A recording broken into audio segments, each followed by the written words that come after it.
पढ़ने में तकलीफ आएगी, प्रिंटिंग वाली चाहिए तो दोनों हैं, आपको जो लगे वो लिख देते हैं। आपने आपको ग्रुप पर डाल दिया क्या? 9827। अरे इंदौर प्रेमी से उठा लेना आप। हाँ, उसी में डाल देता हूँ। उसी पे डाल दो ना, ताकि सब उठा लेंगे। दोनों पीडीएफ डाल देता हूँ, जिसको जो जैसे आईडी पे लोगे कहीं भी लोगे किसे गायब होगा। पंडित जी पकड़ो तो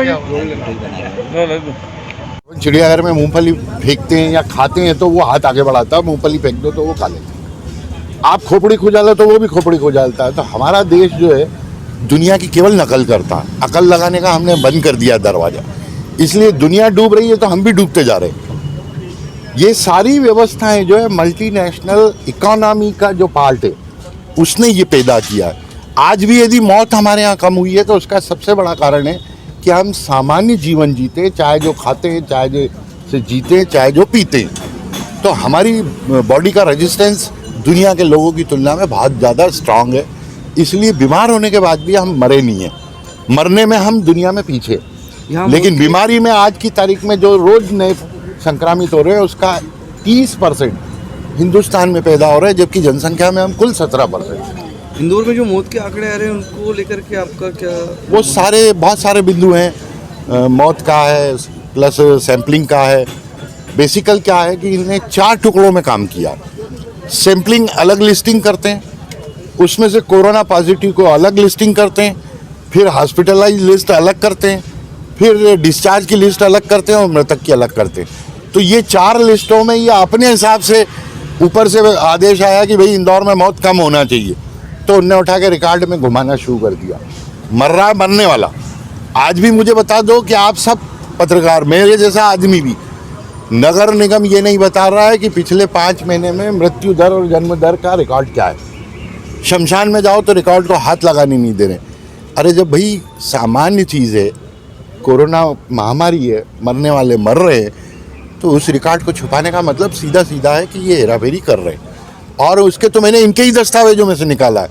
9 अप्रैल की जो पहला मेरे पास रिकॉर्ड लिस्ट मिली थी, उस लिस्ट में 26, 23, 32 और 45। ये बताइए कि आज जिस तरह की याचिका दायर हुई है, क्या है पूरा मामला, ये बताइए। 150 दिन इंदौर के कोरोना प्रभाव को पूरे हो चुके हैं और लगभग ऐसा माना जा रहा है, WHO का जो आंकलन है, 150 से 200 दिन और हिंदुस्तान में कोरोना अपना प्रभाव चलाएगा।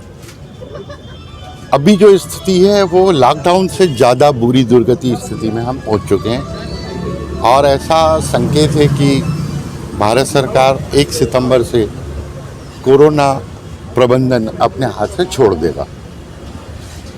इंदौर की जो स्थिति है उस मान को देखते हुए इंदौर न्यायालय के समक्ष याचिका लगाई है कि कोरोना प्रबंधन में हमें 2-3 चीज़ें प्राथमिकता से चाहिए।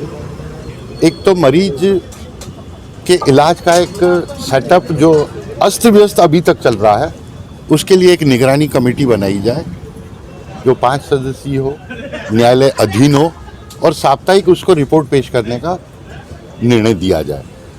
निजी तौर पर जो चिकित्सालय हैं उनका भी कोई सरपेर नहीं है, उसका फिक्स कर दिया जाए कि सैम्पलिंग की चार्ज ये, हॉस्पिटल की चार्जेस ये, बिस्तर की चार्जेस ये, कोविड के अंदर जो किट विट के पैसे लगाते हैं, ये सारी चीज़ें क्लियर कट एक आदेश बन जाए और उसका पालन सभी करें।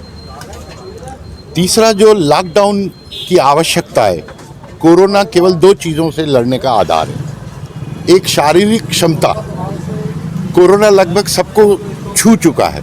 जिसकी क्षमता ज़्यादा थी उसने उस पर घोड़े पर सवारी कर ली और बारात निकाल ली। जो कमज़ोर था उस पर घोड़ा हावी हो गया और अस्पताल चला गया। उससे भी ज़्यादा कमज़ोर हो गया तो चल बसा इस दुनिया से। यही क्रम इसका है, कोई इलाज नहीं है।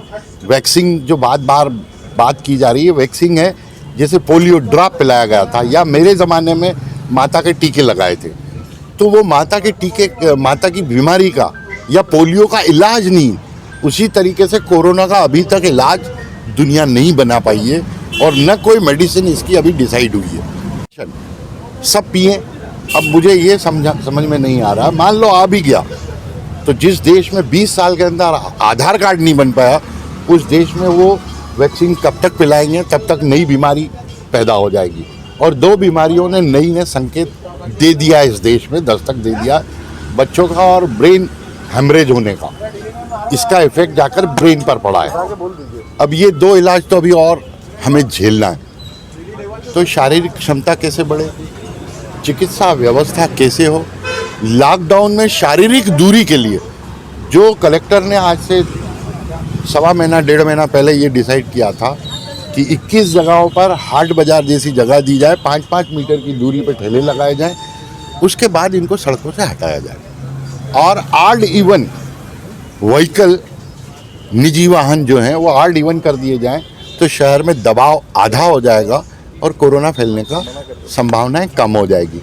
एजुकेशन के मामले में भी बिंदु रखा है कि ये दिसंबर तक अभी इंदौर से या हिंदुस्तान से कोरोना जाने की स्थिति नहीं है। जिन जिन राष्ट्रों में कोरोना लॉकडाउन में बच्चों को खोला वहाँ हालत बिगड़ गई और वापस लॉकडाउन लगा दिया बच्चों का। तो इसलिए इस साल का शैक्षणिक सत्र शून्य किया जाए ताकि ये एक मानसिकता भी क्लियर हो कि बच्चों को हमें स्कूल नहीं भेजना, क्योंकि देश की सारी अखबारों ने सर्वे कर दिया कि 70% लगभग लोग नहीं चाहते हैं कि स्कूल खोले। तो क्यों दबाव बनाया जा रहा है? और जहाँ तक फीस का प्रश्न है वो विवाद में जो उनकी बातें हैं उसका जवाब मैं वहाँ पेश कर दूंगा और इसका भी समाधान हो जाएगा। ये